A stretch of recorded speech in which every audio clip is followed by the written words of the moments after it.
ನಮಗಾಗಿ ನಿಮಗಾಗಿ ಪ್ರಾಣವನ್ನು ಕೊಟ್ಟಿದ್ದಾರೆ. ಏನಕ್ಕಾಗಿ ಪ್ರಾಣ ಕೊಟ್ಟರು?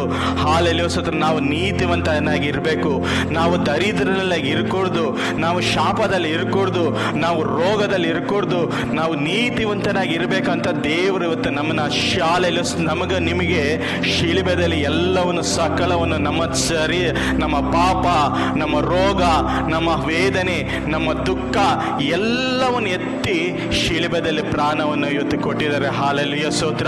ಇವತ್ತಿನ ಹಾಲೆಲೂಯ ಸ್ತೋತ್ರ ಎಲ್ಲ ಲೋಕ ಪ್ರಕಾರ ಹಾಲೆಲೂಯ ಸ್ತೋತ್ರ ಆಶ್ಚರ್ಯ ಮಾಡೋದು ಏನು? ಈ ಶುಭ ಶುಕ್ರವಾರ ಗುಡ್ ಫ್ರೈಡೆ. ಏನಕ್ಕೆ ಗುಡ್ ಫ್ರೈಡೆ?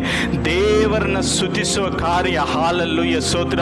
ನಾವು ಇಲ್ಲಿ ಕುತ್ಕೊಂಡು ಸ್ತೋತ್ರ ಹೇಳ್ಬೇಕ ಕಾರಣ ಏನಂದ್ರೆ ನಮಗಾಗಿ ದೇವರು ಕ್ರಯ ತಗೊಂಡಿದ್ದಾರೆ. ಹಾಲೆಲೂಯ ಸ್ತೋತ್ರ.